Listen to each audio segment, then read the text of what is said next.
গোটা শীতকালটা আমার এই দক্ষিণের জানলা দিয়ে ঘরে খুব সুন্দর রোদ ঢোকে। আমি আমার আর ছেলের জন্য বেলা বাড়লে একটু চা বানালাম। দুজনের 2 কাপ চা বানিয়ে আমার চায়ের কাপটা নিয়ে ওই রোদ পোহাতে বসলাম জানলার ধারে। এই শীতের রোদটা গায়ে মেখে চা খেতে আলাদাই আনন্দ।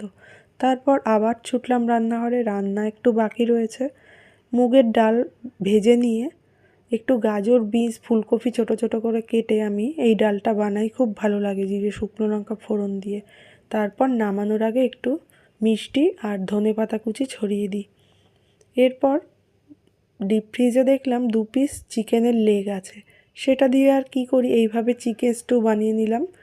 আলু, গাজর, বিনস বড় বড় করে কেটে আদা রসুন গ্রেট করে নুন হলুদ অল্প দিয়ে একটুখানি কষিয়ে নিয়ে তারপর জল দিয়ে দিলাম, একটু দারচিনি দিয়ে দিলাম, 3টে সিটি দিয়ে নামিয়ে নিলাম। নামানোর পর একটু গোলমরিচ ছড়িয়ে দিয়েছিলাম, ওটা আর ভিডিও তুলতে ভুলে গেছি। ভিডিওটা শেষ অবধি দেখার জন্য সবাইকে অনেক ধন্যবাদ।